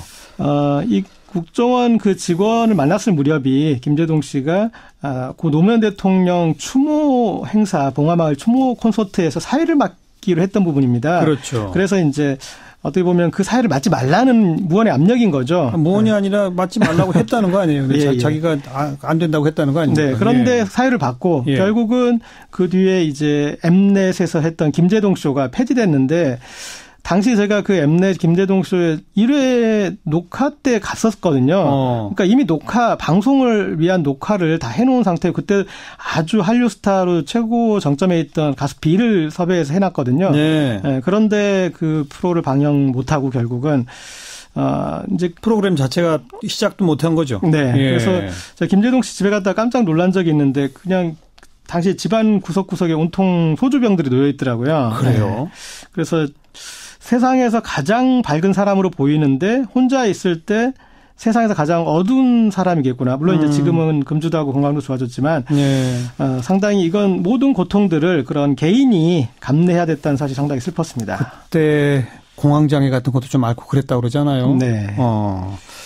맨 처음에 언급했던 그 김규리 씨는 또 어떤 블랙 타임을 거쳤습니까? 네. 배우 문성근 씨가 블랙리스트로 가장 고통받은 사람이라고 김규리 씨를 꼽기도 했는데 네.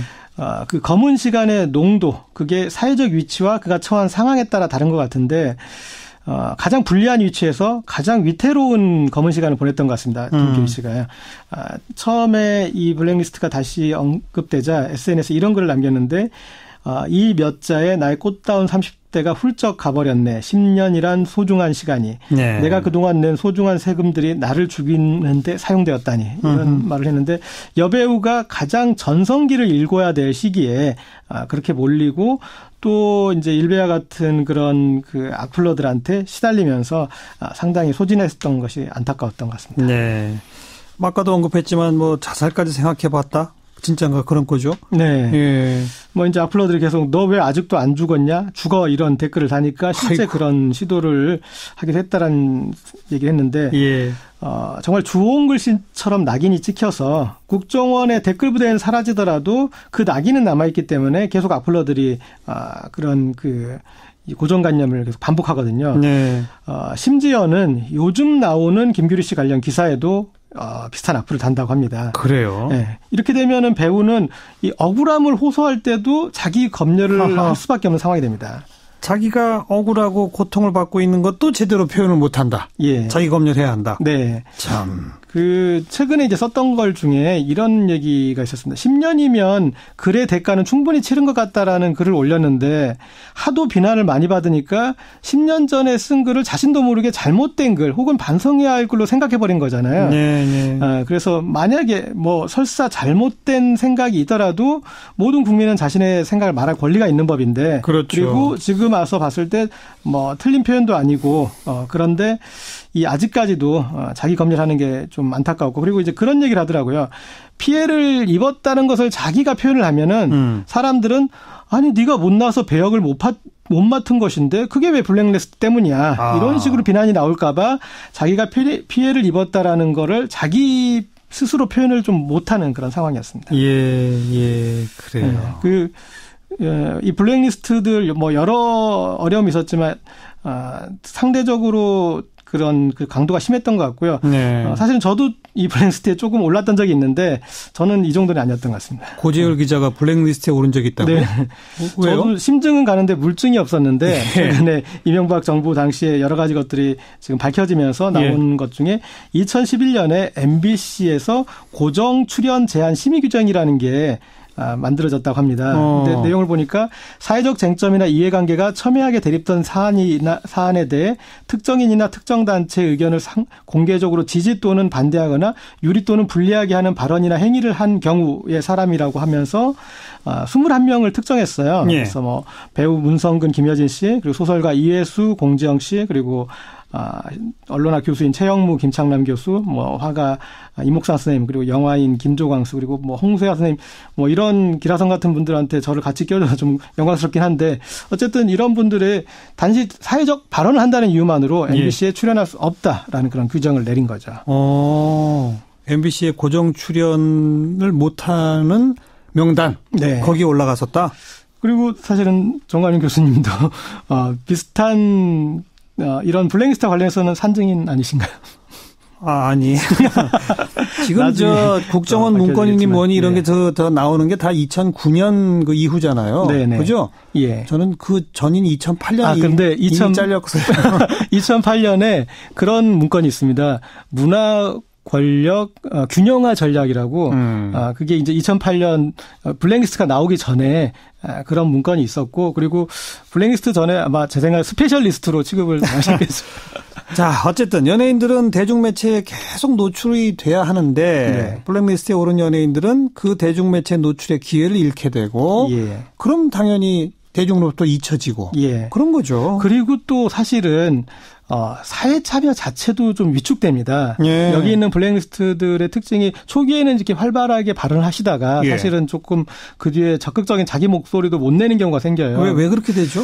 이게 좀 우리나라의 어떤 그런 정서에는 계속 그런 표현을 하면은 좀 나댄다라는 그런 비난도 하고 그래서 그 자신에 대한 비난이 그렇게 확산되기 때문에 본인의 원래 내던 목소리도 못 내게 되는 그런 상황이 있는 것 같습니다. 예. 그러니까 나는 그냥 대중 예술을 하는 연예인인데 마치 무슨 사회 운동가처럼 비춰지는 게 부담스럽다. 예. 그래서 뭐 블랙리스트가 목적을 달성하게 해도 되는 것 같은데 이렇게 블랙리스트에 오른 문화예술인들이 검은 시간을 보내는 동안에 반대의 어떤 그 화이트리스트들은 화려한 시간을 보냈는데 그분들 중에 이런 블랙리스트나 이런 것에 대해서 유감 표명을 하거나 하는 분도 사실 없는데 최근에 유인촌 전 장관이 사실은 유인촌 전 장관은 대표적인 화이트리스트로 꼽을 수 있는 분입니다. 네네. 그런데 내가 문체부 장관일 때 블랙리스트에는 문체부는 관여 안 했다 이렇게 말을 해서 지금 좀 시비가 일고 있습니다. 그런데 장관 재임 시절에 문화예술계에서 많이 비판을 또 받았었잖아요. 네, 그렇습니다. 최근에 이제 인터뷰에서 유인촌 전 장관이 했던 표현을 보면은 내가 문화부 장관으로 있을 때 문화예술계를 겨냥한 그런 리스트는 없었다.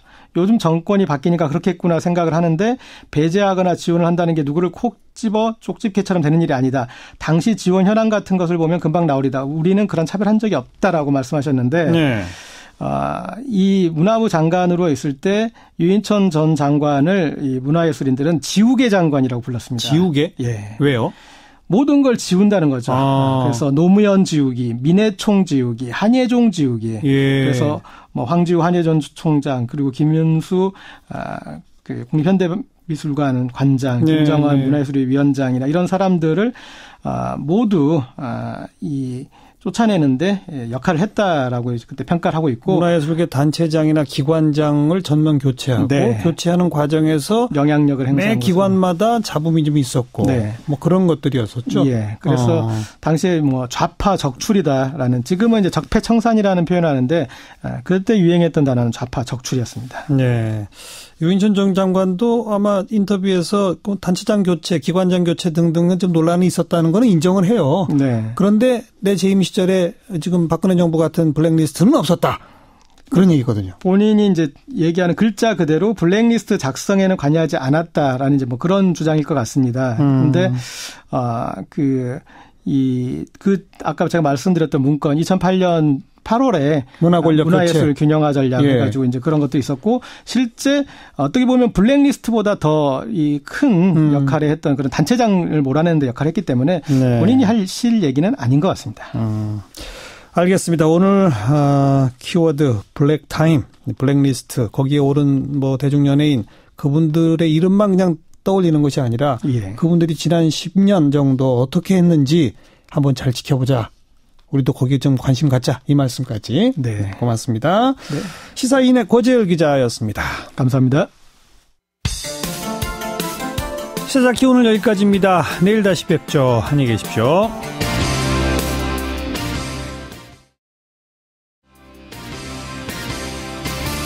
여러분 안녕하십니까? 정관용입니다. 성남시의 고교생에 대한 무상교복 지원 사업 그 예산안이 시의회에서 4번째 부결됐죠.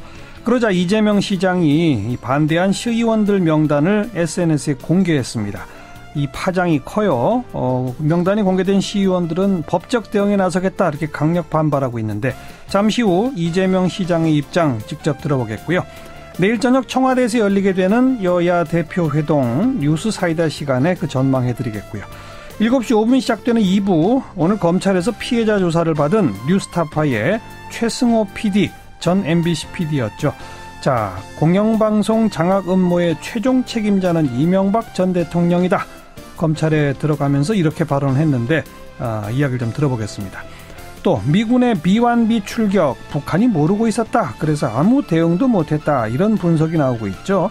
북한의 공포의 대상이라는 B-1B 어떤 비행기인지 또 이번 출격 어떤 의미를 갖는지 북한은 정말 몰랐던 것인지 군사전문가 자주국방네트워크 이루 사무국장의 설명 들어봅니다.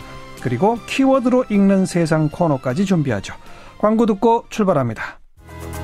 지난 23일 이재명 성남시장은 무상교복 지원 사업에 반대한 것으로 추정되는 시의원들의 명단을 SNS에 공개했습니다. 성남시의 이 고교 무상교복 예산안 이게 네 번째 시의회에서 부결되면서 공인의 공적 활동은 공개되고 그에 대한 책임도 져야 한다.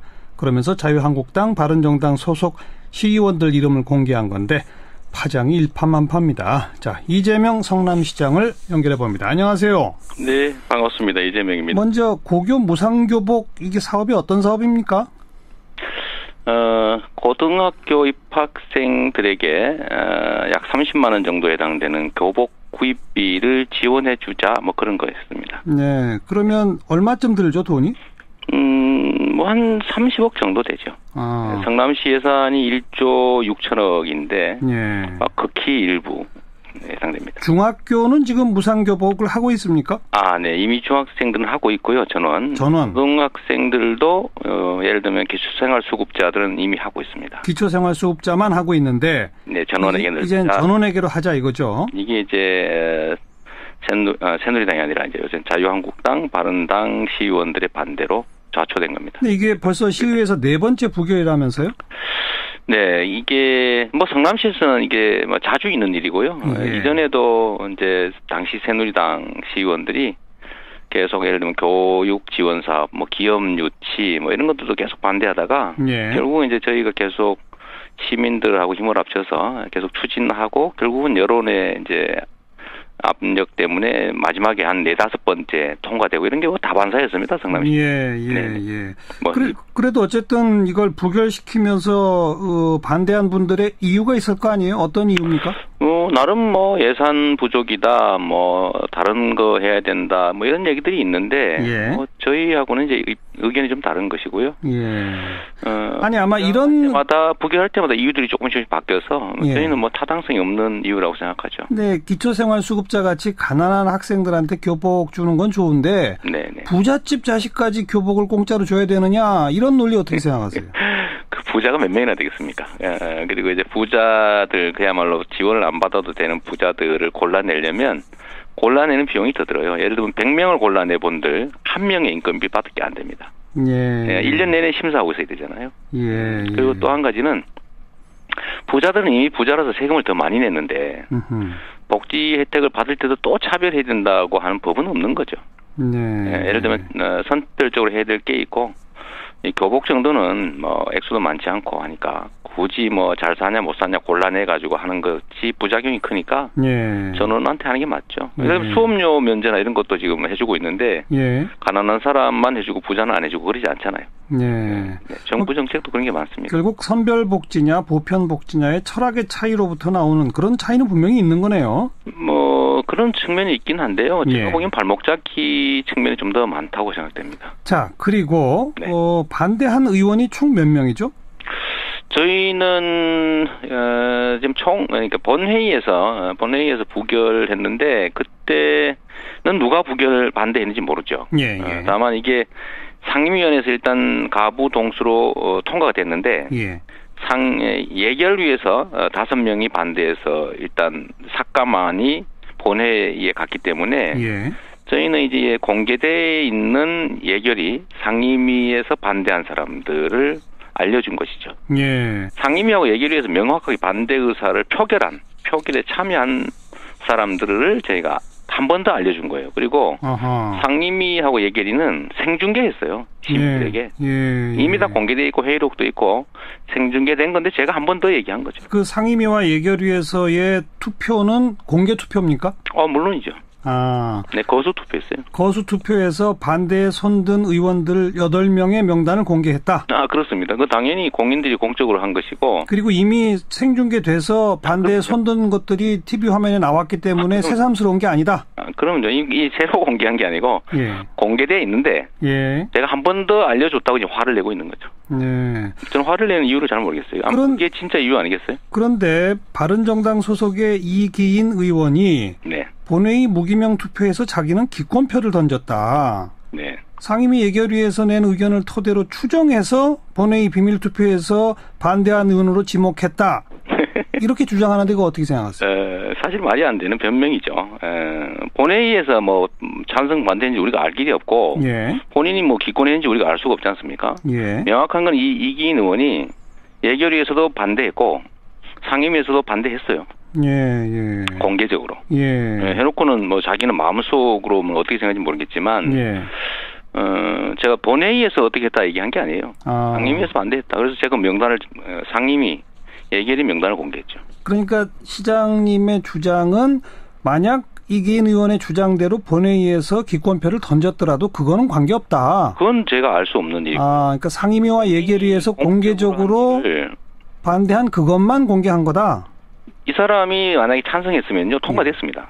한 명이라도 찬성했으면. 자기가 반대해서 상임위에서 삭감해놓고 본회의에서 그거를 되살리는 안들에 대해서 어떻게 표현인지 우리는 알 수가 없으니 우리가 무슨 공인의 마음속까지 뒤져볼 의무는 없지 않습니까? 알겠습니다. 네. 법적 대응을 하겠다고 그러는데 법적으로 문제 없습니까? 법적으로 뭔 책임을 있겠는지 이해가 안 돼요. 이미 공개된 상임위 예결위 것만 재차 확인했을 뿐이다? 그러면요. 그리고 공개가 안 된 것이다 한들 이 기밀사항하고 알려지고 싶지 않은 사항은 다른 거거든요. 네. 기밀사항은 알려지면 안 되는 건데 공인이 공적 업무에 대해서 찬반한 것이 예를 들면 무기명 비밀 투표를 했더라도 실제로 어떤 기자가 취재해서 이 사람은 찬성했다, 이 사람은 반대했다 알아내면 보도할 수 있는 거죠. 그 기밀 사항이 아니잖아요. 알겠습니다. 숨기고 싶은 사항일 뿐이죠. 그리고 또 이런 주장도 있습니다. 반대한 의원들의 명단만 공개한 게 할 게 아니라 만약 그렇게 공개하려면 반대한 이유까지 공개를 해야 제대로 된 거 아니냐 이런 주장은요. 너무 과도한 친절을 요구하는 거죠. 자기가 해명하면 되죠. 그리고 또 하나 이해 안 되는 것이 자신들이 어떤 정책에 대해서 찬성 반대한 게 뭐 그리 부끄럽습니까? 그 알려지는 게 왜 그리 화가 나죠? 화가 난다는 자체가 이해가 안 되는 거죠.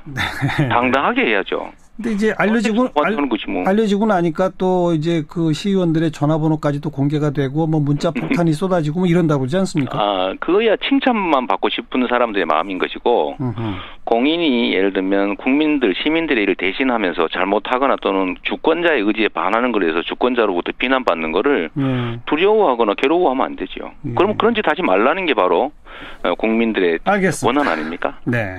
자, 요거 말고 또 하나 논란이 되는 게 이재명 시장께서 최근에 남경필 도지사가 펼치고 있는 청년연금 1억 원 정책에 대해서 사행성 포퓰리즘이다 이렇게 비판하신 바가 있어요. 이거 이유가 뭡니까? 정책이라고 하는 것은 국민들의 세금으로 하는 것이기 때문에 상당한 다수가 혜택을 봐야 되고요. 두 번째로는 지원을 한다고 하면 지원이 적절해야 됩니다. 그리고 시기상으로도 필요한 절차를 거쳐야 되는데요. 이 남경필 지사가 하시는 사업 중에서 1억 연금 통장이라고 하는 게 있습니다. 어떤 거죠, 우선? 직장 다니는 사람이 돈을 내면 적금을 하면 그 액수만큼 똑같이 도에서 적금을 내줘서 1억을 만들어주겠다 이런 거예요. 근데 만약에 도의 예산이 한 1인당 4천만 원 정도 들어가게 될 텐데 이 대상자가 최대한 해도 쉽게 말해 1,000억을 들여도 5천 명밖에 대상이 안 됩니다. 그러면은 왜 5천 명밖에 대상이 안 되죠?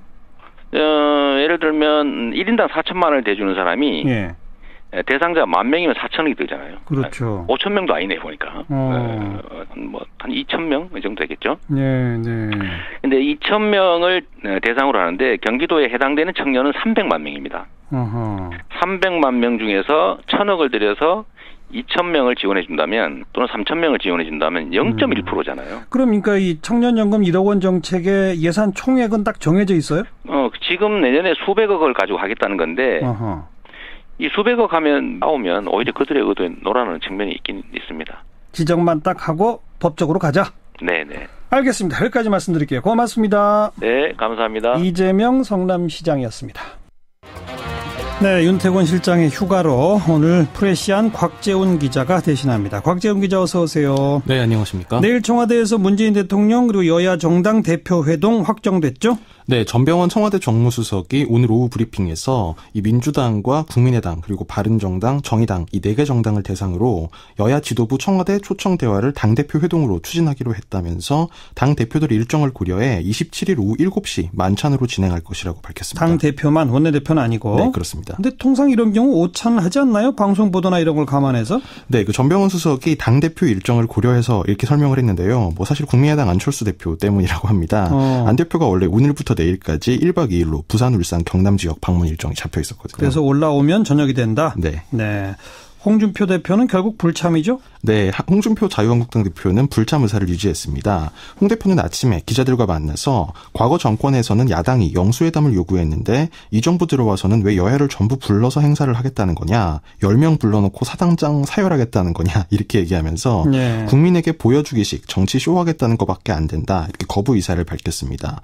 청와대 전병헌 수석은 홍 대표의 참석을 다시 한번 촉구한다 회견 때 이렇게 밝히기도 했습니다. 홍준표 대표는 결국 문재인 대통령하고 1대1로 마주 앉는 형식이 아니면 안 한다 이거죠? 네, 그렇습니다. 예. 근데 지금 안보 상황이 상당히 엄중한데요. 어떨까요? 그러니까 홍 대표도 뭐 북핵 문제가 엄중한 상황에서 정반대의 안보관을 갖고 있는데 저쪽은 대화론자고 우리는 강경론자고 도대체 이야기의 접점이 있느냐. 그러니까 말하자면 뭐 만나봐야 뭐 특별히 뭐 나올 게 있겠느냐 이런 취지로 뭐 안보 상황이 급하다 이제 이런 비판에 대해서 나름대로 반론을 펴긴 폈는데요. 네.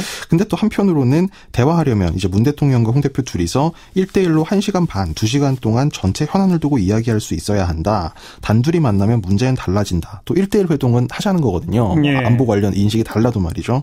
그러니까 그 부분 사실 약간 앞뒤가 안 맞긴 안 맞습니다. 네.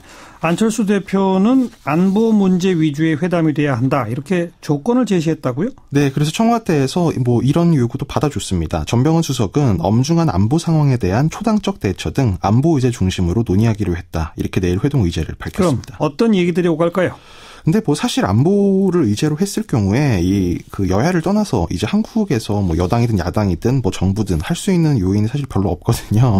그래서 한국당이 불참한 속에서 뭐 아무래도 민주당과 정의당 쪽에서는 이 북핵 위기를 남북 양자 대화나 북미 양자 대화 또 관계국 다자 간 대화를 통해서 풀어야 한다. 이제 이런 취지의 주장을 할 것으로 보이고 반면에 이제 바른정당 주호영 대표 같은 경우에는 좀 더 강경한 쪽으로 이제 대북 정책을 해야 된다. 이렇게 촉구할 걸로 예상이 되고 있습니다. 정부도 이미 강경한 대응에 대해서는 밝힌 바 있잖아요. 네, 그러니까 말이죠. 그래서 사실 의제를 안보 부문으로 하자고 제안을 한 게 이제 바른정당 또 참석하진 않았습니다만 한국당도 안보 관련 여야정은 하자고 했었고 또 안철수 국민의당 대표도 안보 부문으로 제안을 하자 이렇게 주장을 했는데 사실 뭐 야당 입장에서 왜 이렇게 주장을 했는지 좀 이해가 안 가는 부분이 있습니다. 그러니까 뭐 예를 들어서 아예 자유한국당처럼 무슨 전술핵을 도입하자, 핵무장을 하자 이런 식의 주장을 할 게 아니면 뭐 가능한 상식적인 해법들 사이에서는 사실 야당 입장에서는 이 정부 여당과 차이를 만들기가 좀 쉽지 않거든요. 안철수 대표도 최근엔 좀 강경한 이야기들을 많이 하지 않았어요? 예, 뭐 최근 발언을 보면 좀 그렇습니다. 네. 지난 15일 대구에서 안철수 대표는 인도적 지원은 의미 있는 일이지만 북한이 핵실험하고 유엔 제재 결의안이 통과된 직후 또다시 미사일을 쏘아대는 지금이 적기인지 판단해야 된다. 그러니까 대북 인도 지원 시기를 조정해야 된다고 얘기를 한 거고요. 그렇죠.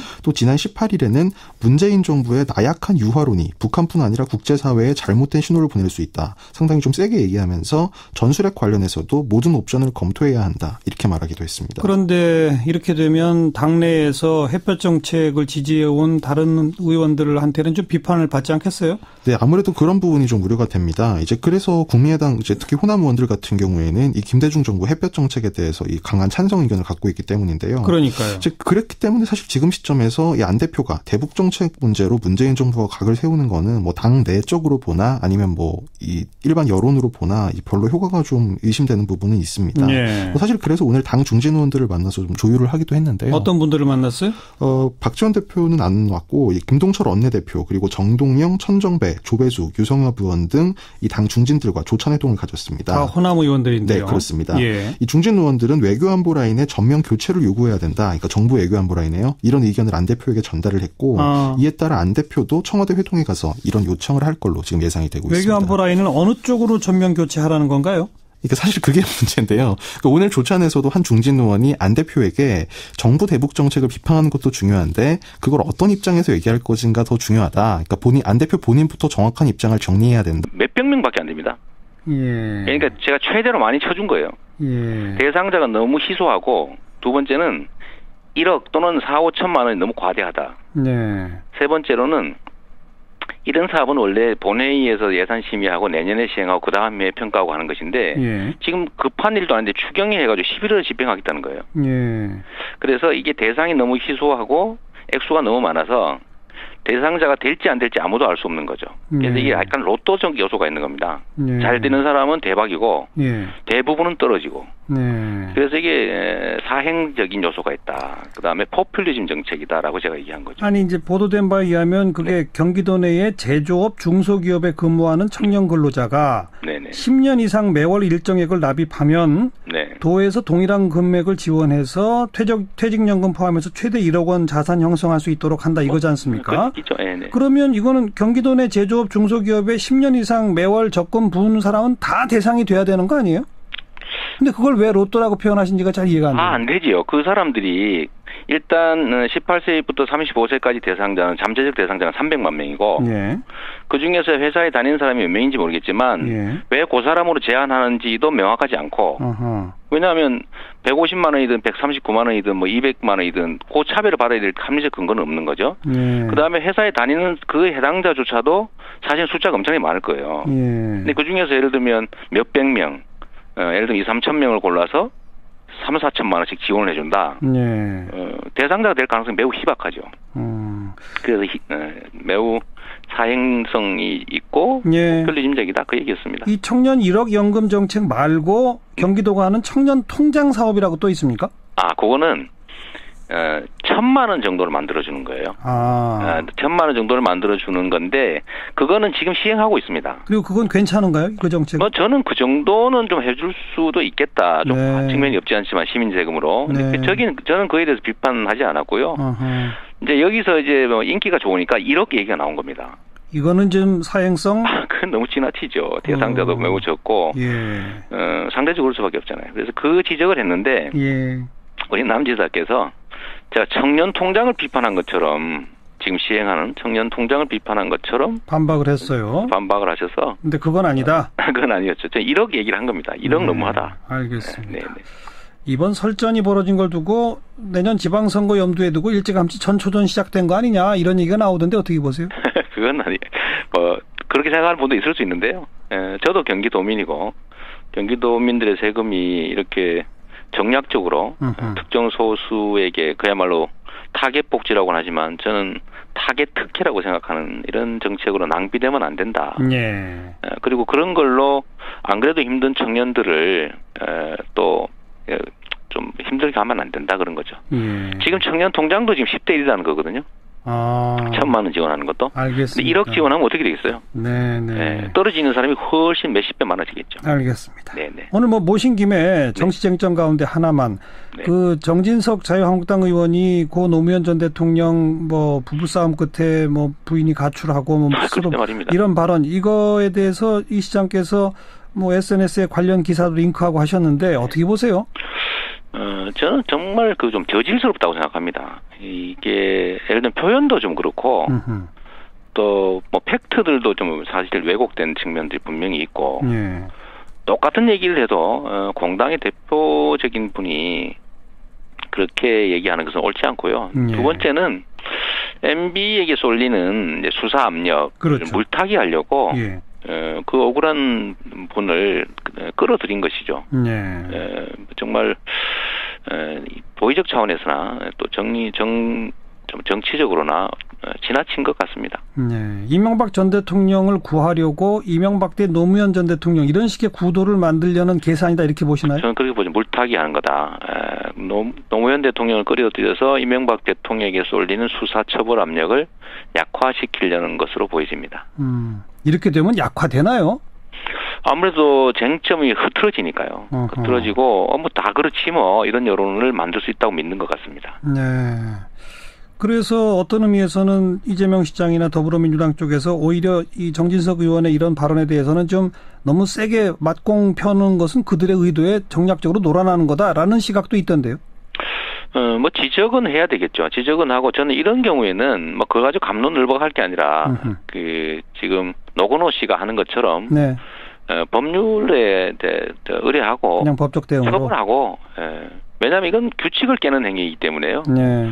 규칙을 깨는 건 제재를 해서 경기장 밖으로 내보내야지. 뭐 규칙을 깨는 거냐 안 깬 거냐가 좀 이렇게 우회적으로 좀 꼬집었다고 합니다. 네. 근데 중요한 건 안 대표는 여기에 대해서는 가타부타 답을 안 했다고 합니다. 내일 저녁 지켜봐야 되겠고 안보 얘기만 할 건 또 아니잖아요. 다른 게 좀 나오긴 나오겠죠? 네, 이제 물론 뭐 정기국회를 앞두었기 때문에 개혁 법안 처리라든지 뭐 또 예산 문제 등이 폭넓게 나올 수 있는데요. 뭐 아무래도 문 대통령 입장에서는 뭐 이번에 최근에 했던 노동계 이 양대 지침 폐기라든지 뭐 적폐청사 아니지 이런 문제를 가지고 설명을 하면서 야당의 협조를 구할 수도 있을 걸로 보이고 네. 특히 적폐청산 문제가 나왔을 경우에는 주호영 대표가 좀 세게 얘기를 할 수도 있을 것 같습니다. 네. 근데 아무래도 정기국회 시즌이다 보니까 이제 입법이나 경제 예산 이런 거는 원내에서 풀어야 되기 때문에 뭐 당대표 회동에서는 뭐 방향 정도만 좀 나오지 않을까 이렇게 예상이 됩니다. 알겠습니다. 내일 저녁 함께 지켜보죠. 수고하셨어요. 네, 감사합니다. 프레시안의 곽재훈 기자였고요. 1부 마칩니다. 7시 5분 2부에 다시 오죠.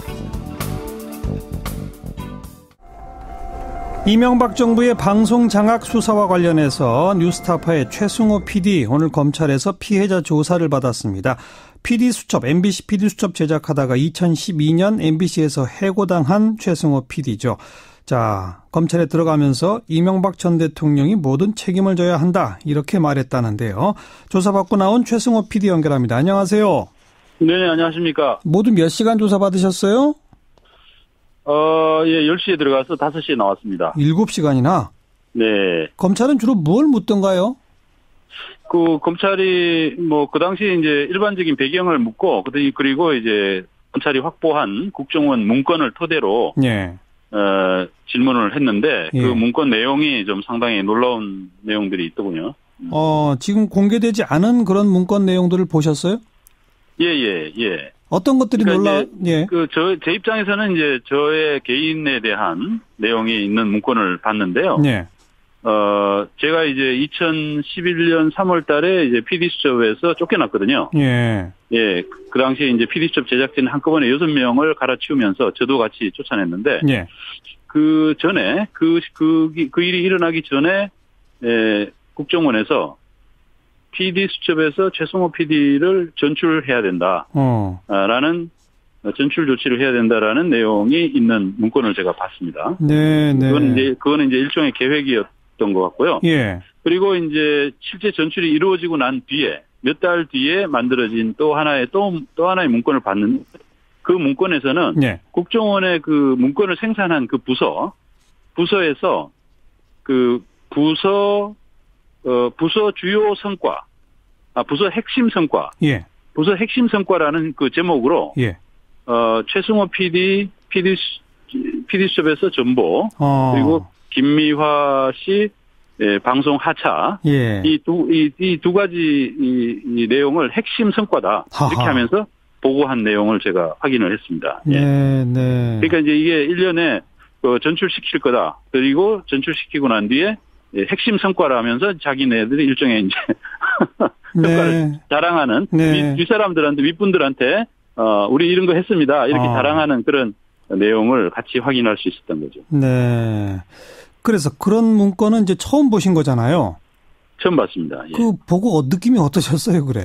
그때 당시에 좀 그게 굉장히 말이 안 되는 논리로 저와 이제 6명 제작진을 전출을 시켰던 거거든요. 네. 그러니까 뭐 당시에 그 윤길용 국장이라는 사람이 갑자기 와가지고 1년 이상 근무했던 PD들은 전부 다 보낸다. 그러니까 시사 프로그램은 사실 이제 뭐 어떤 프로그램이면 마찬가지지만 전문성이 있고 오래 근무했던 PD들을 오히려 잡아야 그게 정상인데 오래 근무했을수록 보낸다.